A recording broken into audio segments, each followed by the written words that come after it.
The first thing I'd like everyone to do is to go ahead and enter your name in the chat. If you'll just click on the chat button down at the bottom of the screen or wherever it is on your device and I'd like you to enter your name, your campus, and the grade level or subject area that you teach. Part of the reason I want you to do that is I want to make sure that you get CPE credit for the time that you spend with us today. And I'm really excited about uh, sharing with you today. I know that organizing your course sounds like a pretty dull subject, but the truth of the matter is, I think it may be one of the most important skills that a teacher can develop as far as Schoology is concerned. We, as I look at different courses that teachers have created across the district, one of the things that I notice again and again is that a lot of times teachers just put a lot of resources in there, but there's no guidance for the students to know what to click on, where to go, what to do, or how to do it. And so what I want to spend our time today on is uh, looking at how to organize your course in Schoology. And I'm going to start with the very basics, and that may seem simplistic, but I think there's still some steps that a lot of teachers are missing. Another thing I'd like you to do, by the way, is let me know if you're brand new to Schoology as well. That'll help us, and we might be able to get back with you, and especially if you want us to get back with you and give you some more help in becoming more skilled in the use of Schoology. Now, I'm going to go ahead and share my screen with you. This is a course in Schoology that I have created, and we're going to show you later on how you can access this this course and learn a lot more about Schoology as you go through the different sessions and courses that we have online. And one of the questions that I want to answer right away is, why in the world is it so important that you organize your Schoology course? I want to give you two really important reasons. The first one is, it is important because if your course is well organized, your students will always know where to go, what to do, and how to do it. And that's important because it enables our students to take responsibility for their learning. Sometimes we use the words students' autonomy, but how much opportunity do we really give our students to take responsibility for their learning? If the course isn't well organized, they're always going to be dependent upon you to know where to go and what to do, and they're kind of constantly be coming back to you with more and more questions. So a well-organized class is going to eliminate that, and students will be able to go at their own pace and to go through your resources in Schoology. The second reason I think this is so important is that because the course is well organized, and while students are watching instructional videos or completing assignments or taking assessments, you will have the time and the space to work with small groups and individuals.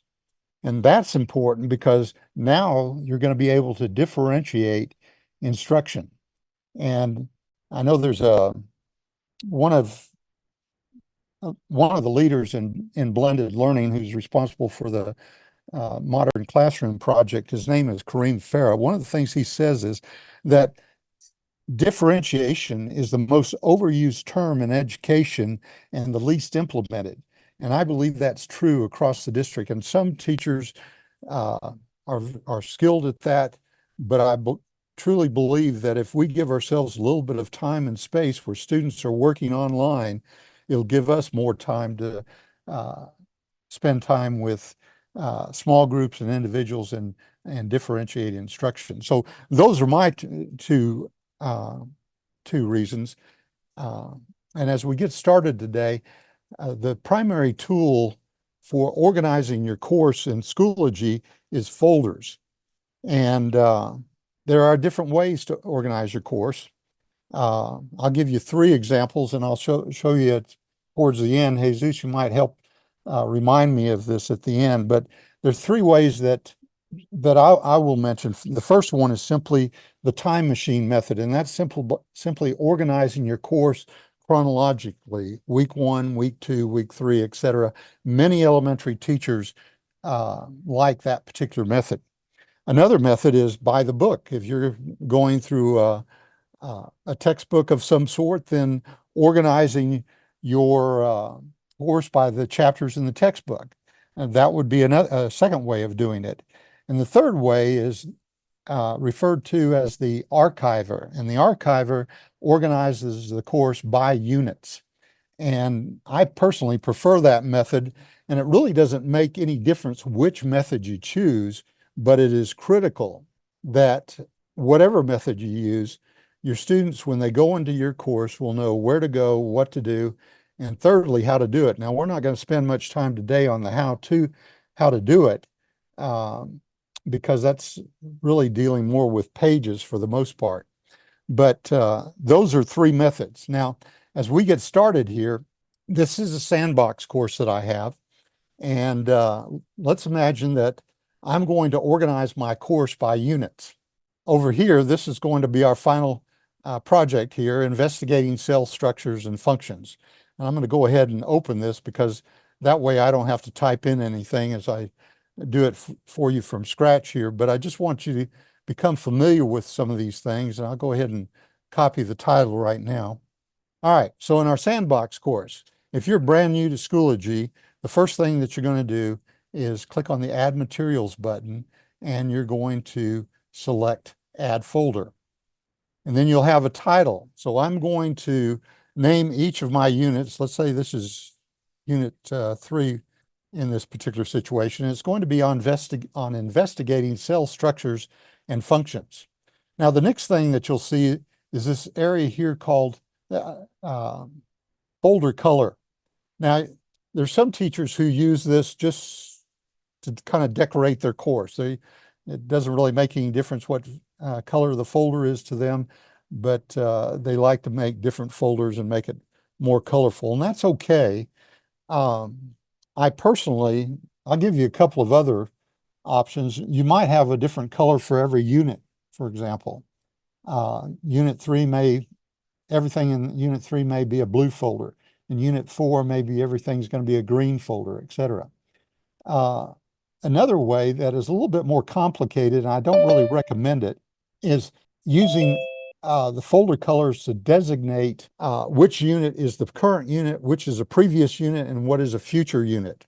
So example, let's say green might be the current. Anything that we're currently doing in the course is going to be green. A unit that we've already finished might be red or orange, and a future unit might be blue.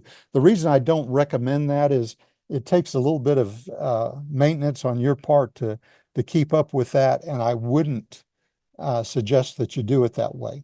But it's up to you how you use that folder color. It is there for you to use if you feel like it's going to be helpful, but I would encourage you to have a purpose for whatever you're doing. Now, in the description area, there are two things that you could add in this description area. You really don't have to do anything. I could actually click on the Create button, and I will have created my first folder. And that's fine, but I'm going to encourage you to do a little bit more than that and show you how to do it, just to give you an example of what can be done.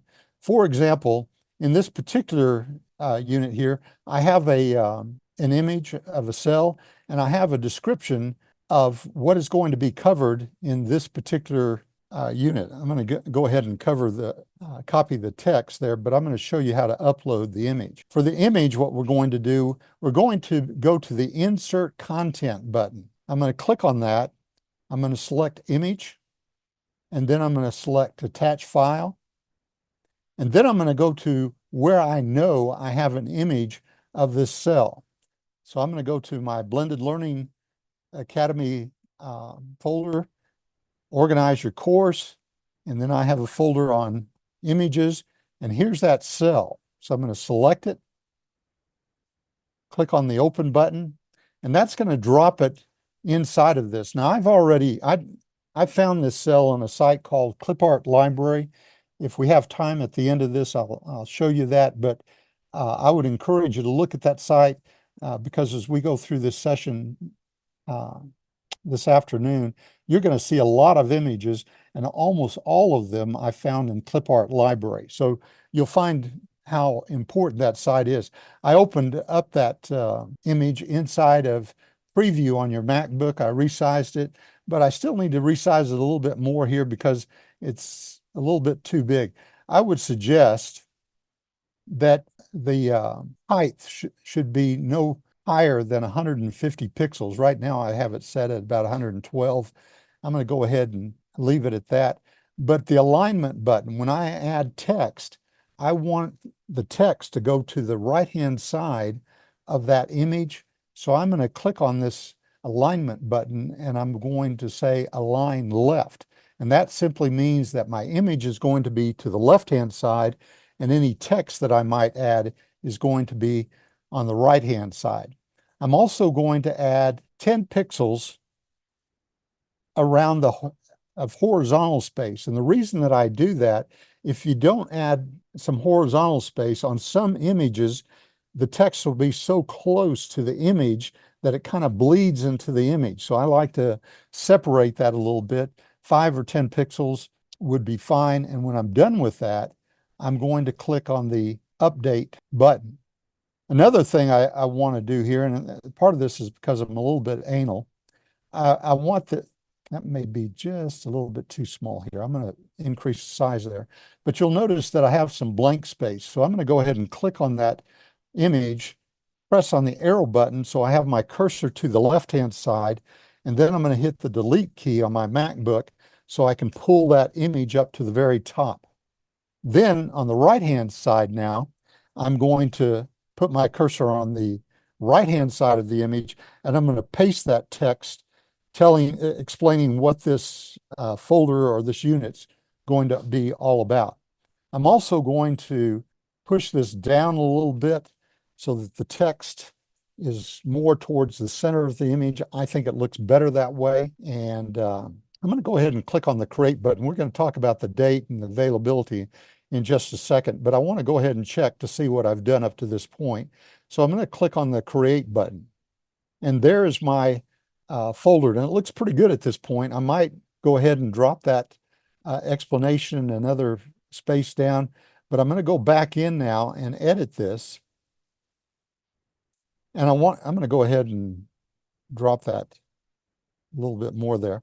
On the date, I know this unit is going to probably last me about 5 weeks based on my experience with the course. So let's say I know it's going to start September the 9th. I'm going to go ahead and add an end date on that.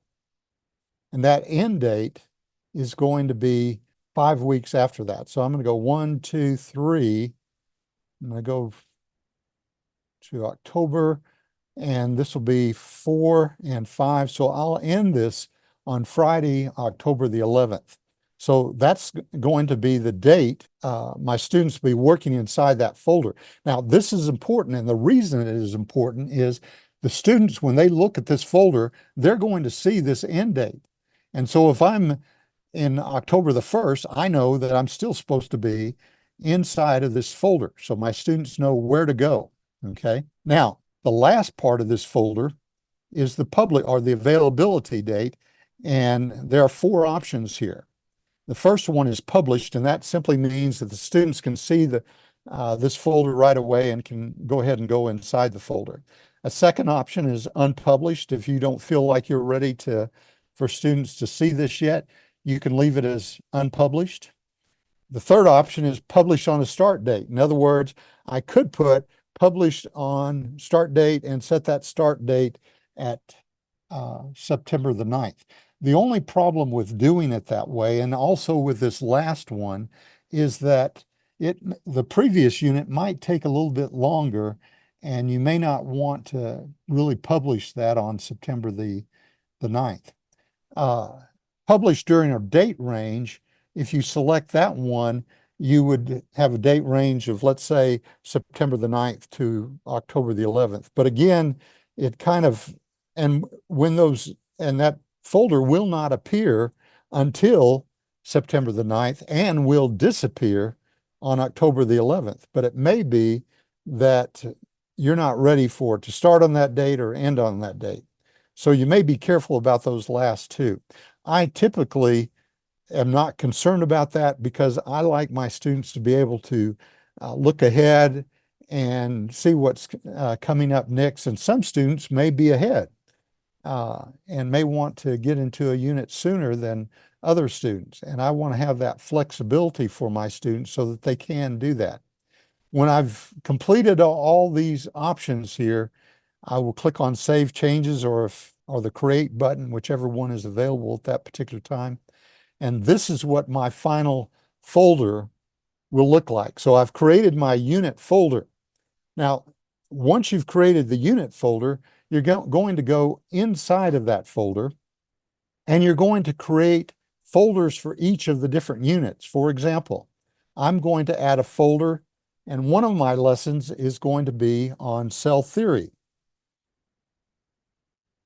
And I'm not going to add any images or text at this point or even a date because I'm not necessarily sure when I'm going to be doing that lesson. So I'm going to hold off on putting an end date there, but I'm organizing my course and creating kind of a skeleton for what I want to see in my course. And so I'm going to go ahead and add that folder, and I'm going to go ahead and switch to this folder that I've already done and show you what this is going to look like.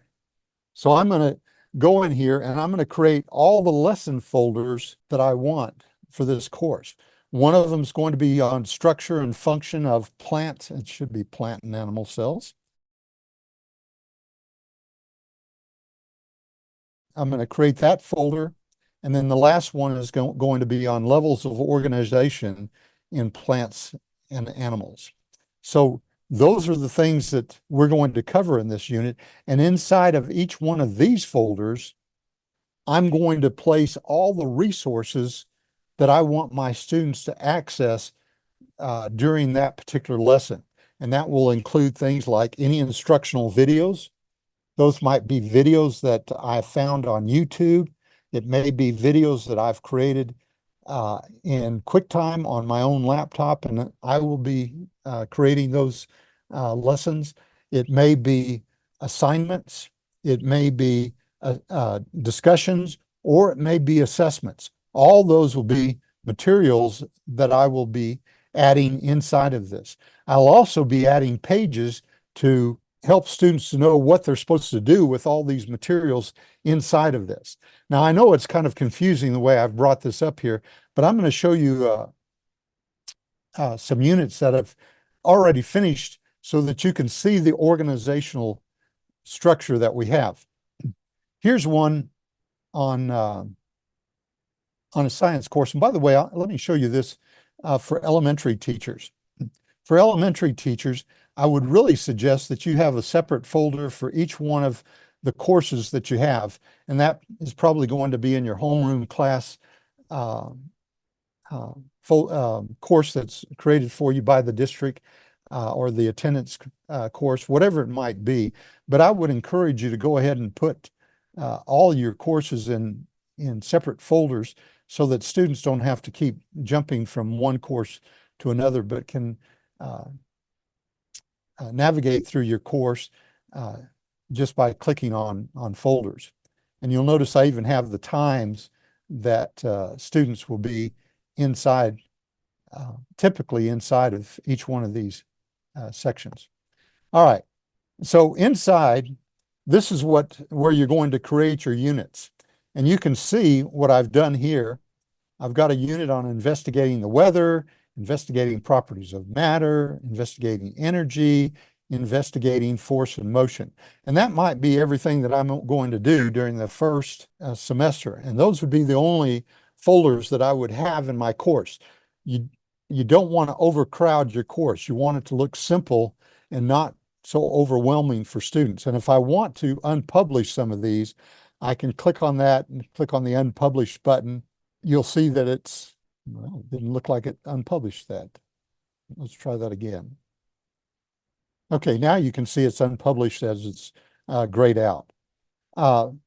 So inside of the unit folder, and this is going to be a little bit different than what I explained earlier, but this is such a short unit.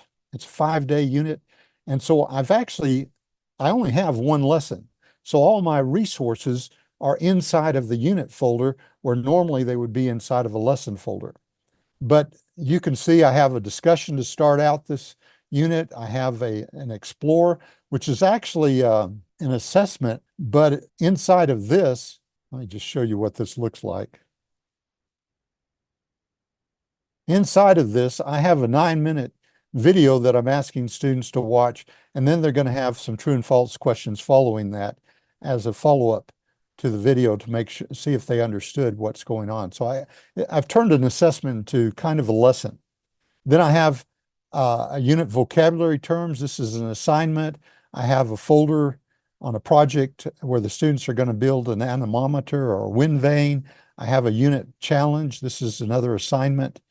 And then a unit assessment at the very end. So those are the resources that I have for my students that they're going to use as they go through this course. Now, let me show you one that's a little bit perhaps more typical. This is a social studies unit, and not a social studies unit, but a social studies course. It's American History 1607 to 1877. These are my unit folders. Notice I didn't take the time here to add a picture to that, although I could. I do want to say something about images, though. If you're going to put an image on a folder, make sure that that image relates to the content of that unit. Don't just put any picture there because it looks attractive and you want to make your course look a little more inviting for your students. It is important to make it inviting for your students, but make sure that the image actually is something that relates to the content. So I'm going to go ahead and click on this. Oh, and by the way, let me share one other thing. Another way that you can help students, I have a date here so the students know, and it has nothing to do with the dates that we're currently at. It's back in 2023. But you can actually move these folders up and down so that students will know that the top course is actually the course that you want them to be in. In this case, I think I blew it here. I think I actually put it inside of that course. Let me go back here and put it outside.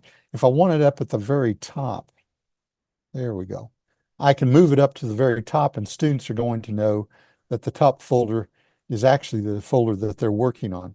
And for some reason, I didn't put a date on this one. I don't know why, but typically everything would have a date on it. So at any rate, that's another way, moving your folders up to the top, that the current folder unit is on top. So if I go inside this folder, notice what I have here. I have a lot of content here, and this is actually a page in Schoology. And what I've done is I've introduced this unit on this page here, and I even have a short video on the United States Constitution and Bill of Rights, which is going to be an introduction for this unit. Not only that, but I also have some information on what they're supposed to do with these folders underneath here. They're supposed to go inside of each folder that contains a lesson or lessons on the creation and ratification of the Constitution of the United States. Complete each of the lessons below.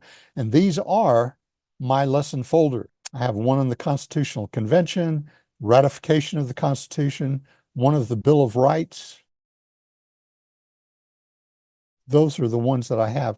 And actually that one folder may have belonged in here. But at any rate, let's go inside this folder on the Constitution of the United States. Here again, I have some instructions for what I want my students to do. Inside of this lesson folder, I have all the activities that I want my students to go through. And so this is how the course is organized. I have a video here on the 3/5 compromise, and that's going to be one of the activities that they're going to have to go through as they go through the this particular lesson on the making of the Constitution of the United States. So that's the organizational structure that I want you to see. Let me go back here. And you can actually see this in a compact form by clicking on this little caret here, and you can actually see everything that I have on the writing of the Constitution. And these are the different folders. This is the page with the instructions, introduction to the unit, and these are each of the lessons that I have for this unit. So these are everything that you can see. And inside, I can even drill down further, and you can see all the different things that students are going to do. So that's the organizational structure: the unit folder, the lesson folder, and the content, the resources within that lesson folder. Actually, Okay. I do have a question. Yes. I was I can't unmute my video. Sorry. Unable to start video. I'm used to like Canvas from the Las Cruces Public Schools District. Uh-huh. And how it used to have like kind of like courses, and you bring your course into Canvas and the students log into that, or create buttons so that I have my own classroom. This is kind of similar. Yeah, let me walk through that, because if we have anybody else who's brand new to Schoology, you really need to know how to do this. First of all, the district populates those courses for the students and for you. When you go into your Schoology, you're going to see a list of all your courses. Are you secondary or elementary? Elementary, first grade. Okay. All right. So when you go in there, as I was showing you earlier, it would probably be a good idea, because they'll have all your courses in there, but you probably want to use either your homeroom course, and Jesus, if I'm saying something wrong here, please correct me, but your homeroom or your attendance course, and put all your courses inside of that one course from the district. And so your students only have to open one course. But that being said, you can do all of everything that I'm showing you inside of that course. However, you probably want a sandbox course so you can experiment with some things and play around with it. Let me show you how to get that sandbox course, okay? Okay. The first thing you're going to do, and what's your first name? I'm Angelina Gutierrez. Angelina? Yeah. Okay. Angelina, the first thing you're going to do is click on courses. Okay. And then in the far right-hand panel, you're going to see a My Courses button. Okay. You're going to click on that button. All righty. And that's going to open up another window here, and you'll have a list of all your courses on the left-hand side. On the right-hand side, you're going to see a button that says Create Course. Okay. You'll click on that one. Are you following along with me, by the way? I am. Well, I'm just taking notes and watching as you go. Okay. Okay. All right. Here, you're going to put your name. I normally, for my sandbox, I just say Chris's sandbox. sandbox. Yeah, because we know that's kind of like a work in progress kind of file, right? Right. And I'll put any kind of number after it, because in my case, I have probably a dozen of these courses by now. So I put that in there. For the section name, you can put a sub title under that. That's fine. That you can do. And then in the subject area, you can just put other, or in your case, I would just probably put other, and then I'd put first grade for the level. Now, the grading period's the one that is probably the most important thing that you need to do. You need to select a grading period. And the reason that's important is that when that grading period ends, that your course is going to disappear, and you need to be aware of that. But for a sandbox course, I've created a grading period called supplementary courses that is not going to archive until 2027, I think it is. But the way you get that, on your MacBook, you're going to press the Command key, hold it, and then press the F key. And that's going to bring up this finder. Okay. And if it's the second one for supplemental courses. You'll Okay. select that Supplemental course. Okay. and notice it ends December the 31st, 2027. So Okay, that's you good. don't have to worry about it archiving on Okay, you and right. disappearing. And then you click on the create button. Okay. And this is going to be your blank course. And then, and I think you're really going to enjoy Schoology compared to Canva, but you click on add materials, and this is everything that you can add: assignments, Okay. tests, uh, links, discussions, pages. Uh, Right. Okay. and so you And have all that, and you even have more on the right-hand side that you may learn more about later on. thank you. May I ask a question?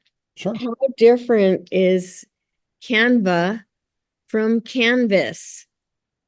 Canvas, That's the one I'm used to, Canvas, and using like the sandbox and pulling in the courses, yeah, I'm but not sorry. really I'm sorry. Canva. Oh, okay. I get those two mixed up. Oh, There's okay, this, okay. Canvas is, um, or Canva, whichever one it is. For some reason, I get those mixed up, but it's basically a creation tool where you can create posters or videos or a lot of other things. Okay, right, And right. Okay, yeah.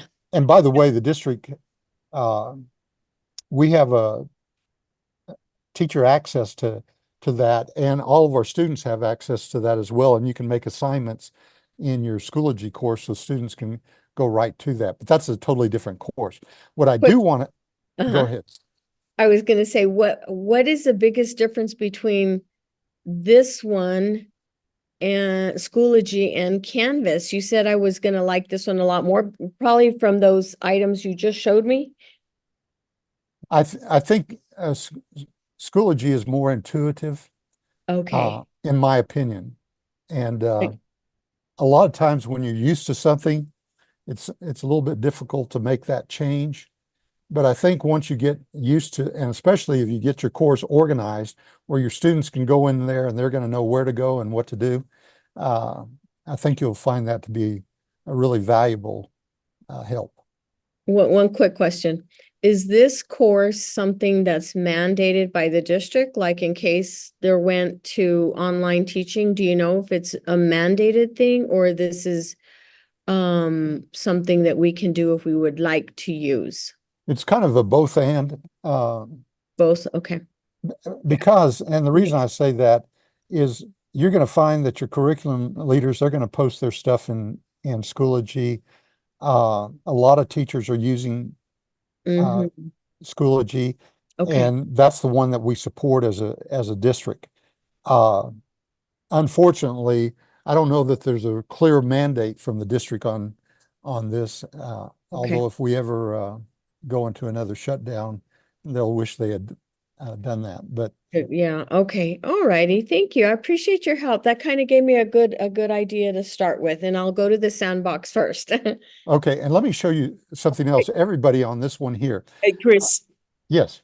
real quickly while you're there, there was a question about the annotation. Can you just real quickly demonstrate that? It's a pretty quick process, but there was one gentleman interested in it, I believe. I don't Okay. remember who it Let was. let me do that. We're off topic but I think we have time. I'm going to go to add materials and you're going to go to add assignment. And then right down here, you have an annotation assignment. And if you click on that, you're going to find the resource that you want. It could be a PowerPoint slide presentation. It could be a PDF file. It could be an image, whatever you want. You're going to click on that. Let's say we're going to pick that cell. I'm going to click on open. I'm going to fill in the rest of this information and then click on the create button. And what's going to happen when the students open that, it's going to open up that image and you'll have instructions up here and you'll say something, label the different parts of the cell. Uh, and so they'll be able to go there. They can type those in there. They can draw. there are different things that they can do once they're in there. So it's a pretty easy thing to do. And once you've used it, I think you're really going to like that. And you can go in and grade those assignments. Let me show you one last thing here before we go. Jesus, can you put this link up there for them? This is the Digital Learning Resources catalog of courses. And we have different online courses that you can take to learn about all these different things. And we're constantly building and improving, even on this blended learning using Schoology. I didn't really talk about blended learning today, but I'm passionate about that. And Schoology makes it so easy to implement blended learning. But at any rate, if you click on this particular button, it's going to take you to the Blended Learning Academy, and you're going to find out all kinds of things that you can learn. Now, this is not complete. I still have to add about 3 or 4 more courses. One is going to be on discussions, another on assignments, and I'm going to do several others. One on using rubrics, grading with rubrics. I'll do that. And let's see, I'm also thinking about portfolios and how to link courses, the grade book and the calendar. All those are things that we can add in there. And I'll probably put some of those under the more courses area, but discussions and assignments, that has to be, those are foundational and need to be in this Blended Learning Academy part here. But you can go in there, and what's going to happen is you can register for these courses. When you click on the button, it's going to take you to EPISD University. You're going to click on the next button, and that's going to register in the course. And then you'll see a Go To Course button. You'll click on that, and it'll take you there, right to the course, and you'll be able to walk through that. And when you, if you want to go into this, organize your course in Schoology, what that's going to take you to is this course right here. You're going to have a little bit on blended learning. Like I said, that's critical for me. And then you're going to have some lessons. This first folder is what we basically covered today, creating a folder in Schoology and then creating an organizational structure. That's all there. Then the next one is on creating pages and adding clear, detailed instructions. And I have a couple of videos there as well that I would encourage you to go through, because that's an important part of creating that organizational structure. Students need to know what to do, and course and the pages can is where you'll put the instructions for what students are supposed to do. Now, I'm out of time today, so I'm going to honor your time, and I'm going to quit. And Jesus, I'm going to turn this back over to you. Thank you, Chris, for an amazing lesson on organizing your Schoology course. As Chris has said, in our catalog of courses, we have tons of courses on there that you can take advantage of. You can access them 24/7. All you have to do is click on the registering university and go ahead and register through our EPISD university system. We also have our website, and that can be found at tinyurl.com/DLR EPISD. On our website, we have current information on courses. We also hold the recordings to all of these sessions on that website. So you definitely want to go back and view those recordings in case you forgot something or you missed something because you weren't able to make it right at the start of the session. I want to thank everybody here who has followed us and is coming to these sessions. Please let the rest of your colleagues know that we're holding these. These are held weekly on Thursdays, and so they can go ahead and go into the catalog of courses and register there.